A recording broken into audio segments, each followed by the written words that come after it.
हाँ, चलिए अब अभी हम लोग बात करेंगे बोन के बारे में। जैसा कि हमने कल बात किया था कि बोन के स्ट्रक्चर के बारे में आज हमें बात करना है। तो देखो, ये लॉन्ग बोन का स्ट्रक्चर है जो आपकी स्क्रीन पे दिखाई दे रहा है। जब हम लॉन्ग बोन के बारे में बात करते हैं तो आपको अच्छी तरह से याद रखना है कि लॉन्ग बोन का जो सेंट्रल पार्ट है, this central part of long bone, this central part of long bone is called as diaphysis. अगर हम लॉन्ग बोन के बारे में बात करेंगे तो याद रखना, इसका जो सेंट्रल पोर्शन है, this is called as diaphysis. ये डायाफाइसिस कहलाता है, सेंट्रल पोर्शन। ठीक है, ये कहलाता है डायाफाइसिस, डायाफाइसिस और कॉम्पैक्ट बोन और शाफ्ट। ठीक है, इसके बाहर वाला हिस्सा दोनों साइड में, डायाफाइसिस के ठीक बाद वाला हिस्सा क्या कहलाता है? This is called as metaphysis. You have to keep in your brain.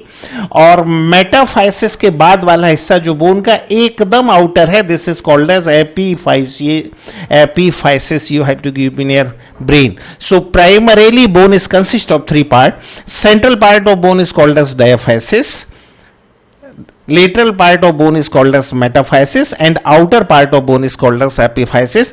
और याद रखना, एपीफाइसिस और मेटाफाइसिस दोनों को मिलाकर हम कहते हैं स्पॉन्जी और कैंसिलेटेड बोन। इस बात को दिमाग में सेट करके रखना है। किन दोनों को मिला करके मेटाफाइसिस और epiphysis, metaphysis as well as epiphysis are collectively called as spongy और कैंसिलेटेड बोन। इस बात को दिमाग में सेट करना है।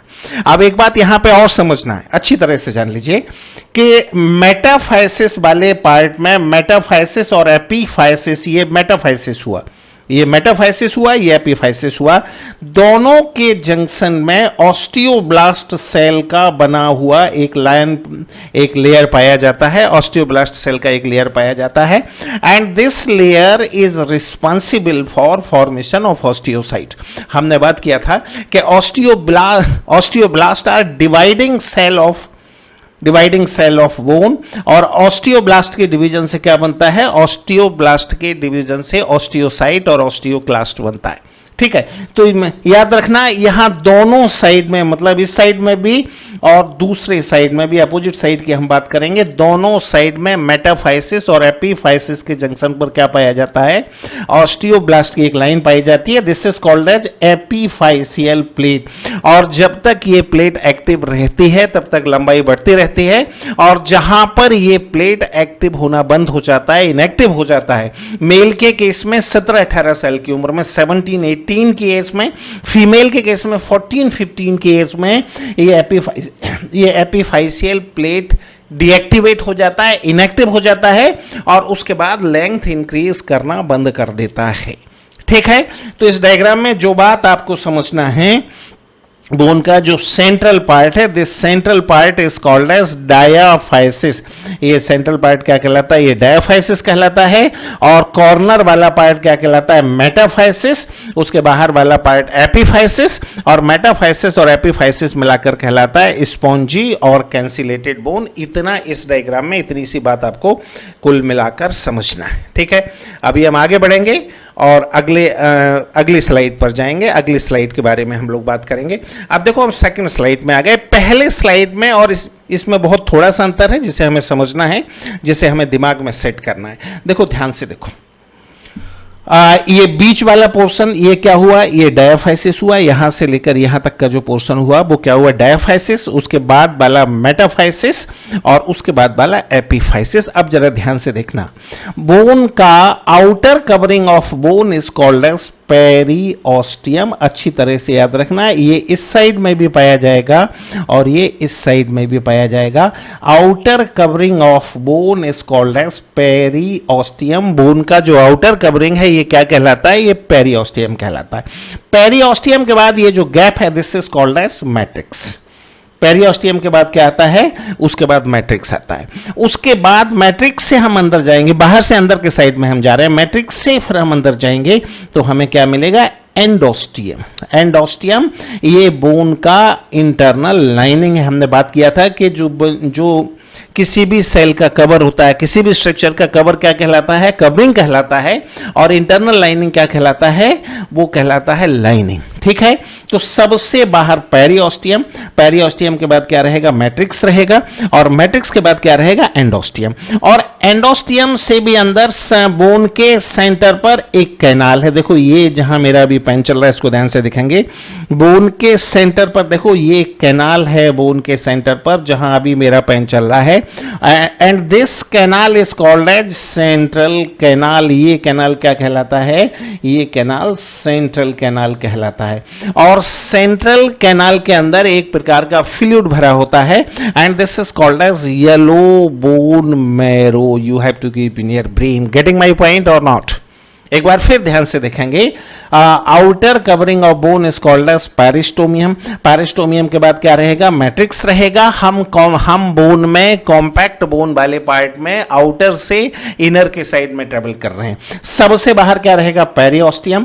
पेरियोस्टियम के बाद क्या रहेगा, मैट्रिक्स, और मैट्रिक्स के बाद क्या रहेगा, एंडोस्टियम, और एंडोस्टियम के बाद बिल्कुल सेंटर पे एक कैनाल है, this is called as central canal, and central canal get filled by yellow bone marrow. Central canal किससे भरा होता है, येलो बोन मैरो से भरा हुआ होता है। इस बात को दिमाग में सेट करना है। अब जरा ध्यान से देखो, ये सेंट्रल कैनाल जब कॉर्नर पर आएगा, ये कॉर्नर वाला जो हिस्सा है जिसको अभी अभी हमने पिछले उसमें देखा था स्लाइड में, और उसे हमने नाम दिया था, क्या नाम दिया था, स्पॉन्जी बोन। जब ये कॉर्नर वाले का हम बात करेंगे तो यहां पर सेंट्रल कैनाल कई सारी छोटी छोटी कैनाल में डिवाइड हो जाएगी, and these are called as minor canal.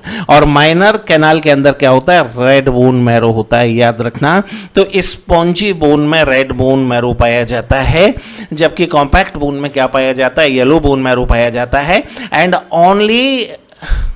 only red bone marrow have capacity for formation of RBC, WBC as well as platelet. Such kind of capacity is not found in yellow bone marrow.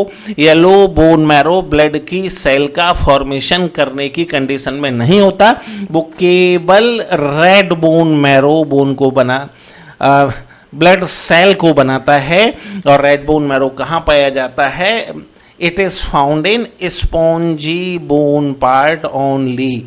कुल मिलाकर इतना बात हमें यहां पर करना है, ठीक है।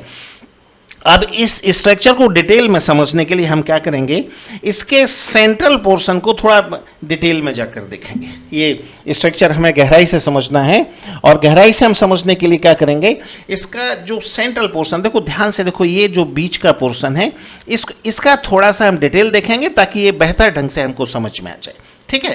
तो इसका थोड़ा सा हम डिटेल देखेंगे, अगले स्लाइड में हम इसका डिटेल देखेंगे। अब ध्यान से देखो, अब एक बार फिर हम बात कर रहे हैं आउटर से इनर साइड में सबसे बाहर आपको क्या मिलेगा, सबसे बाहर मिलेगा पेरियोस्टियम, ठीक है। पेरियोस्टियम के बाद क्या मिलेगा, ध्यान से देखो, ये मैट्रिक्स मिलेगा। मैट्रिक्स के बाद क्या मिलेगा, मैट्रिक्स के बाद देखो ये सेंट्रल कैनाल है, और लॉन्ग बोन के दूसरे साइड में जाएंगे तो फिर से मैट्रिक्स आ जाएगा, और मैट्रिक्स से आप बाहर जाओगे तो फिर से ये बोन का कवरिंग आ जाएगा, जो क्या कहलाता है, ये पेरियोस्टियम कहलाता है। You have to keep in your brain. अभी जो डायग्राम हमने बनाया था कॉम्पैक्ट बोन का, अभी जो डायग्राम हमने समझा है उसको ही थोड़ा सा हम डिटेल में देखने का प्रयास कर रहे हैं। एक बार फिर से हम देखेंगे, आउटर मोस्ट कवरिंग जो यहां ग्रीन कलर से बना हुआ है, this is called as periosteum. Outer most covering of bone is called as periosteum. उसके बाद पेरियोस्टियम के बाद ये क्या आ जाएगा, मैट्रिक्स आ जाएगा, और मैट्रिक्स के बाद ये सेंट्रल कैनाल आ जाएगा। अब थोड़ा सा मैट्रिक्स का हम स्ट्रक्चर पढ़ लें। अगर मैं मैट्रिक्स की बात करूं तो याद रखना, मैट्रिक्स के बारे में ये याद रखना, मैट्रिक्स में कुछ लॉन्गिट्यूडनल कैनाल पाई जाती है, मैट्रिक्स की लंबाई में कुछ कैनाल पाई जाती हैं, and these canal are called as Haversian canal. जरा इसको समझने का प्रयास करेंगे। थोड़ा सा पिछले डायग्राम को ध्यान से देखो, पिछले डायग्राम को हम ध्यान से देखते हैं तो बात हमें ज्यादा समझ में आएगी। देखो, सबसे बाहर हमने क्या देखा था, पेरिस्टोमियम। पेरिस्टोमियम के बाद ये जो स्पेस था ये क्या था, मैट्रिक्स था, और मैट्रिक्स के बाद हमने क्या देखा था, सेंट्रल कैनाल देखा था, ठीक है। सेम डायग्राम को हम दोबारा से देखने का प्रयास कर रहे हैं। उसके एक हिस्से को हमने एनलार्ज कर दिया और उसे हम देखने का प्रयास कर रहे हैं। तो आउटर मोस्ट कवरिंग पेरियोस्टियम, उसके बाद मैट्रिक्स है, मैट्रिक्स के बाद बिल्कुल सेंटर पर क्या है, central canal. And matrix contain some longitudinal canal. अगर मैं मैट्रिक्स की बात करूं तो कुछ लॉन्गिट्यूडनल कैनाल पाई जाती है and these are called as Haversian canal. ये क्या कहलाता है, हैबर्शियन कैनाल। और हैबर्शियन कैनाल आपस में कनेक्ट होता है कुछ कैनाल के द्वारा। ध्यान से ये डायग्राम को देखो, Haversian canal connected from each other by Volkmann canal. मतलब बोन के मैट्रिक्स में two type of canal are found, Haversian canal as well as Volkmann canal. Diagram में दो हैबर्शियन, देखो ये रेड कलर से जो मैं बनाया, दिस आर हैबर्शियन कैनाल। इसमें मैंने दो बनाया है, बट वास्तविकता यह है कि number of Haversian canal are found. बहुत सारा हैबर्शियन कैनाल बोन के अंदर पाया जाता है, इस बात को दिमाग में सेट करके रखना। और हैबर्शियन कैनाल को जोड़ने वाला स्ट्रक्चर क्या कहलाता है, this is called as Volkmann canal. ये बॉकमैन कैनाल कहलाता है। ठीक है, अब हम क्या करेंगे, इस स्ट्रक्चर को और बेहतर ढंग से समझने के लिए यहां से एक सेक्शन काटेंगे, लंबाई इसका गोलाई में एक सेक्शन काटेंगे ताकि इसका इंटरनल स्ट्रक्चर हमें दिखाई दे। अगर हम गोलाई में इसका सेक्शन काटें तो देखो सबसे बाहर ये क्या दिखाई देगा, सबसे बाहर ये पेरिओस्टियम दिखाई देगा। पेरिओस्टियम के बाद क्या दिखाई देगा, मैट्रिक्स दिखाई देगा। मैट्रिक्स के बाद क्या दिखाई देगा, एंडोस्टियम दिखाई देगा। एंडोस्टियम के बाद क्या दिखाई देगा, सेंट्रल कैनाल। और सेंट्रल कैनाल में क्या भरा हुआ है, yellow bone marrow central canal में भरा हुआ है। इस बात को दिमाग में सेट करके रखना है। ठीक है, तो जहां तक मैं समझ पा रहा हूं ये सारा स्ट्रक्चर आप लोगों को समझ में आ रहा होगा। फिर उसके बाद हमें बात करना है किसके बारे में, देखो अब हम क्या करेंगे, अब इसका थोड़ा सा पोर्शन हम लेंगे, जरा ध्यान से समझना। अब हम क्या लेने वाले हैं, देखो यहां से लेकर यहां तक का पोर्शन, एक छोटा सा पोर्शन मैं ले रहा हूं और इसका हम डिटेल देखने का प्रयास कर रहे हैं। सारे स्ट्रक्चर वही रहेंगे जो अभी तक हमने पढ़ा है, सारा स्ट्रक्चर वही रहेगा। आउटसाइड से इनसाइड की तरफ हम बढ़ रहे हैं और इसका डिटेल हम देखने का प्रयास कर रहे हैं, जिसमें हम हैबर्शियन कैनाल का भी बात करेंगे और बॉकमैन कैनाल का भी बात करेंगे। अब देखो सबसे बाहर क्या होगा, देखो सबसे बाहर ये पेरिस्टोमियम होगा। पेरिस्टोमियम के बाद क्या होगा, देखो मैट्रिक्स होगा। मैट्रिक्स के बाद क्या होगा, एंडोस्टियम होगा। एंडोस्टियम के बाद क्या होगा, देखो ये सेंट्रल कैनाल होगा। ये सारे स्ट्रक्चर होंगे। तो पहले ये सारे लेफ्ट साइड के स्ट्रक्चर हमें देखना है। Outer most covering of bone is called as peristomium. Bone का कवरिंग क्या कहलाता है, पेरिस्टोमियम कहलाता है। पेरिस्टोमियम के अंदर क्या होता है, मैट्रिक्स होता है। मैट्रिक्स के और अंदर जाओगे तो क्या आ जाएगा, एंडोस्टियम आ जाएगा। और एंडोस्टियम के और अंदर जाओगे तो सेंट्रल कैनाल आ जाएगा। देखो कहां से कहां तक हमने देखा, एक बार फिर जरा इस बात को समझने का प्रयास करते हैं। देखो ये पेरिस्टोमियम से हम बस यहां सेंट्रल कैनाल को टच भर हम कर रहे हैं, मतलब यहां से लेकर यहां तक इतना स्ट्रक्चर का डिटेल हम लोग यहां जानने का प्रयास कर रहे हैं। इसका डिटेल हम यहां पर समझने का प्रयास कर रहे हैं, बस इतनी सी बात है। तो देखो सबसे बाहर पेरिस्टोमियम। अब पेरिस्टोमियम किन चीजों से मिलकर बनता है ये थोड़ा हम जानने का प्रयास करें। पेरिस्टोमियम कुल मिलाकर टू टाइप के कंटेंट से बनता है। Outer layer of peristomium is consist of white fibrous connective tissue. अगर आप पेरिस्टोमियम की बात करते हो तो इसका जो सबसे बाहर का लेयर है ये किससे बनता है, वाइट फाइब्रस कनेक्टिव टिश्यू से।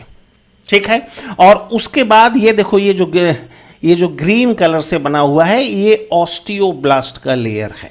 ठीक है, तो अगर कभी कोई आपसे ये बात पूछे कि पेरिओस्टियम क्या है, तो याद रखना covering of bone is called as peristomium. Peristomium क्या है, बोन का कवरिंग है, इस बात को याद रखना। और किससे बनता है, दो कंटेंट से बनता है।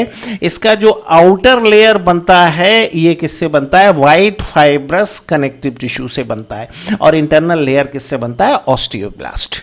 ठीक है, उसके बाद जो ये रेड कलर से जो आप देख रहे हैं ये खास तरह का स्ट्रक्चर है जिसे कहते हैं सर्कमफेरेंशियल लैमेली। ये तीन तरह का लैमेली बोन में पाया जाता है, जिनमें सबसे पहला जो है कहां पाया जाता है, मैट्रिक्स की दोनों साइड की बाउंड्री पे। देखो ये मैट्रिक्स के एक्सटर्नल सरफेस पर भी है और ये मैट्रिक्स के इंटरनल सरफेस पर भी है। तो ये मैट्रिक्स के दोनों साइड की बाउंड्री पर पाया जाता है। It is found at the both boundary of matrix. These are called as circumferential lamellae. इसमें जो बाहर के साइड में है वो हो जाएगा आउटर सर्कमफेरेंशियल लैमेली, और जो अंदर के साइड में है वो क्या हो जाएगा, इनर सर्कमफेरेंशियल लैमेली। और आउटर सर्कमफेरेंशियल लैमेली और इनर सर्कमफेरेंशियल लैमेली के बीच में क्या आ जाएगा, मैट्रिक्स में आ जाएगा। Getting my point. और मैट्रिक्स में देखो ये रेड कलर से जो बना है ये हैवर्शियन कैनाल, ठीक है, और उसके बीच में जो जोड़ने वाला कैनाल है this is called as Volkmann canal. Haversian canal को जोड़ने वाला कैनाल क्या कहलाता है, बॉकमैन कैनाल कहलाता है। हैवर्शियन कैनाल को कनेक्ट करने वाला कैनाल क्या कहलाता है, बॉकमैन कैनाल कहलाता है। उसके बाद क्या आ जाएगा, इनर सर्कमफेरेंशियल लैमेली, ये इसका इंटरनल स्ट्रक्चर है। उसके बाद एंडोस्टियम, ठीक है। एंडोस्टियम फिर कितने कंटेंट से बना है, ध्यान से देखो। देखो ये फिर एक लेयर ऑस्टियोब्लास्ट का है, ऑस्टियोब्लास्ट का लेयर है ये। और उसके बाद देखो बाहर कैसा था, बाहर व्हाइट फाइब्रस कनेक्टिव टिश्यू था, लेकिन अंदर कैसा है, रेटिकुलर फाइबर है, ठीक है ना। तो ये ऑस्टियोब्लास्ट और रेटिकुलर फाइबर ये दोनों मिलकर क्या बनाते हैं, ये दोनों मिलकर एंडोस्टियम बनाते हैं। दोनों मिलकर क्या बनाते हैं, एंडोस्टियम बनाते हैं। और एंडोस्टियम के अंदर क्या हो जाएगा, एंडोस्टियम के अंदर सेंट्रल कैनाल हो जाएगा, ठीक है। एक बार फिर से समझो, देखो बोन का आउटर लेयर क्या हुआ, पेरिस्टोमियम, उसके बाद क्या है मैट्रिक्स, उसके बाद क्या एंडोस्टियम, और एंडोस्टियम के बाद चौथे नंबर पे क्या आता है, सेंट्रल कैनाल आता है। बोन में अगर आप बाहर से अंदर के साइड में जाते हो तो कुल मिलाकर ये 4 स्ट्रक्चर होते हैं। Outer most covering is called as peristomium, periosteum is followed by matrix, matrix is followed by endosteum, और एंडोस्टियम के बाद क्या, सेंट्रल कैनाल। अब मैट्रिक्स की बाउंड्री किससे बनती है, बाहर के साइड में किससे बनता है मैट्रिक्स का बाउंड्री, आउटर सर्कमफेरेंशियल लैमेली। अंदर के साइड में किससे बनता है, इनर सर्कमफेरेंशियल लैमेली। और मैट्रिक्स के अंदर क्या है, हैवर्शियन कैनाल है और बॉकमैन कैनाल है। ये दोनों कैनाल किस में पाई जाती है, ये दोनों कैनाल मैट्रिक्स में पाई जाती हैं। गेटिंग माई पॉइंट, बात समझ में आ रहा है। अच्छा अब देखो पेरिओस्टियम किससे बनता है, 2 कंटेंट से बनता है, व्हाइट फाइब्रस कनेक्टिव टिश्यू और ऑस्टियोब्लास्ट। एंडोस्टियम किससे बनता है, ऑस्टियोब्लास्ट और रेटिकुलर फाइबर, ठीक है। तो अगर बोन में आप बाहर से अंदर के साइड में चलते हो तो सबसे पहले आपको क्या मिलता है, व्हाइट फाइब्रस कनेक्टिव टिश्यू। उसके बाद आपको क्या मिलेगा, उसके बाद आपको मिलेगा ऑस्टियोब्लास्ट। ऑस्टियोब्लास्ट के बाद आपको क्या मिलेगा, आउटर सर्कमफेरेंशियल लैमेली। उसके बाद आपको क्या मिलेगा, उसके बाद आपको मिलेगा मैट्रिक्स। मैट्रिक्स के बाद आपको क्या मिलेगा, इनर सर्कमफेरेंशियल लैमेली। उसके बाद आपको क्या मिलेगा, फिर ऑस्टियोब्लास्ट मिलेगा। और उसके बाद फिर क्या मिलेगा, उसके बाद फिर रेटिकुलर फाइबर मिलेगा। और रेटिकुलर फाइबर के बाद क्या मिलेगा, सेंट्रल कैनाल मिलेगा। मतलब बाहर से सेंट्रल कैनाल तक जाने में कितने कंटेंट बोन में मिलेंगे, 8 type of content are found in bone, you have to keep in your brain. इस बात को दिमाग में सेट करेंगे। अब देखो यहां पर हम हैवर्शियन सिस्टम को समझने का प्रयास कर रहे हैं। केवल अब हम किसकी बात कर रहे हैं, अब हम यहां पर हैवर्शियन सिस्टम को समझने की बात कर रहे हैं। किसकी बात कर रहे हैं, हैवर्शियन सिस्टम की। देखो ध्यान से देखना, यहां पर 3 हैवर्शियन कैनाल मैंने बना रखा है। ये पहला हैवर्शियन कैनाल है, ये दूसरा हैवर्शियन कैनाल है और ये तीसरा हैवर्शियन कैनाल है। ये 3 हैवर्शियन कैनाल मैंने यहां पर कुल मिलाकर बना रखा है। कुल मिलाकर कितना हैवर्शियन कैनाल मैंने बनाया, कुल मिलाकर 3 हैवर्शियन कैनाल बनाया। और उनको जोड़ने वाला ये बॉकमैन कैनाल मैंने बनाया। देखो हैवर्शियन कैनाल को जोड़ने वाला कैनाल कौन सा है, ये बॉकमैन कैनाल। बॉकमैन कैनाल भी मैंने बना दिया। अब जरा ध्यान से देखना, हैवर्शियन कैनाल के चारों तरफ ये बाउंड्री है जिसे कहते हैं सीमेंटिंग लाइनिंग ऑफ एबनर। ध्यान से देखना, ये जो बाउंड्री है this is called as cementing lining of एबनर। और सीमेंटिंग लाइनिंग ऑफ एबनर के अंदर जो कुछ भी है उसके अंदर क्या क्या है, अभी हम डिस्कस करेंगे, अभी हम उसके बारे में बात करेंगे। उसके अंदर जितने भी स्ट्रक्चर पाए जाते हैं, all these are collectively called as Haversian system or osteon. ये सारे स्ट्रक्चर मिलकर क्या कहलाते हैं, ये सब कहलाते हैं हैवर्शियन सिस्टम और ऑस्टियन। तो यहां पर देखो 3 ऑस्टियन है, ये पहला ऑस्टियन हुआ, ये दूसरा ऑस्टियन हुआ, ये तीसरा ऑस्टियोन हुआ, और ये सारे ऑस्टियोन आपस में किससे जुड़ते हैं? ये देखो, ये बॉकमैन कैनाल ऑस्टियोन को जोड़ने का काम करती है। ठीक है। अब देखो, अलग अलग ऑस्टियोन के बीच में भी कुछ लैमली पाई जाती है। देखो यहां हमने बनाया हुआ है, ये अलग अलग ऑस्टियोन के बीच में ये लैमली है, और ये अलग अलग ऑस्टियोन के बीच में जो लैमली है ये कहलाता है इंटरस्टिशियल लैमली। देखो पहला टाइप का लैमली जो हमने पढ़ा, इसके पिछले डायग्राम में पढ़ा, जो मैट्रिक्स के दोनों साइड में पाया जाता है, मैट्रिक्स के आउटर साइड में और मैट्रिक्स के इनर साइड में, और उसे हमने क्या नाम दिया था? उसे हमने नाम दिया था सर्कमफेरेंशियल लैमली। और ये ऑस्टियोन के बीच में पाया जाने वाला लैमली ये सेकंड टाइप का लैमली हो जाता है, and this is called as interstitial lamellae. You have to keep in your brain such kind of lamellae is called as interstitial lamellae. ये लैमली क्या कहलाता है? इंटरस्टिशियल लैमली कहलाता है। ठीक है। अब उसके बाद देखो, अब यहां पर हमने 3 हैवर्शियन सिस्टम बनाया और उनका एक जनरल आइडिया हमने लिया। अब जरा हैवर्शियन सिस्टम का हम डिटेल देख लें, फाइनल स्ट्रक्चर हम देख लें। अब देखो यहां पर एक हैवर्शियन सिस्टम कुल मिलाकर हमने बनाया, कितना बनाया? सिंगल हैवर्शियन सिस्टम यहां पे हमने बनाया। उसके सेंटर पे देखो क्या है? Haversian canal. ठीक है। और हैवर्शियन कैनाल से क्या निकल रहा है? बॉकमैन कैनाल। ठीक है। मान लो कि ये हैवर्शियन कैनाल दो जो है दूसरे हैवर्शियन कैनाल से कनेक्ट है, दो बॉकमैन कैनाल के द्वारा। अब इसके तो अच्छा, उसका कवरिंग क्या कहलाता है? देखो, कवरिंग सीमेंटिंग लाइनिंग ऑफ एबनर। एबनर ने इसको डिस्कवर किया था और एबनर को ये लगा कि सीमेंट का जैसा लाइनिंग है, तो उसने उसको नाम दिया सीमेंटिंग लाइनिंग ऑफ एबनर। ठीक है। अब इसके अंदर जो कुछ भी है वो क्या है? वो ऑस्टियोन है। ये हम पहले ही पढ़ चुके हैं। सीमेंटिंग लाइनिंग ऑफ एबनर के अंदर जो कुछ भी पाया जाता है वो क्या कहलाता है? वो ऑस्टियोन कहलाता है। इस बात को हमने पहले ही ढंग से पढ़ लिया है।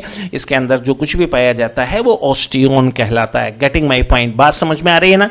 अच्छा, अब देखो, अब इसमें इसके छोटे से हिस्से में जो स्ट्रक्चर पाए जाते हैं उनको हमने बनाया, बाकी यहां से यहां तक पूरे में ऐसा ही स्ट्रक्चर पाया जाएगा।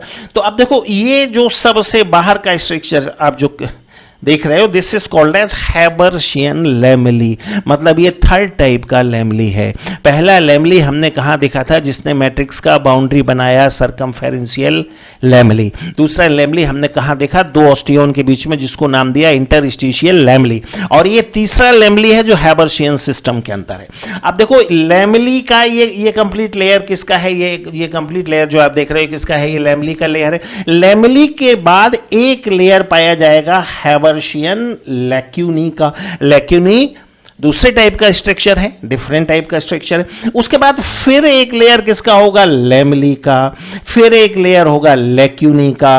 फिर एक लेयर होगा लैमली का। इसका मतलब हैवर्शियन लैमली और हैवर्शियन लैक्यूनी एक दूसरे के अल्टरनेट में पाए जाते हैं, मींस एक के बाद एक, means alternate arrangement of Haversian lamella and lacunae is found. You have to keep in your brain.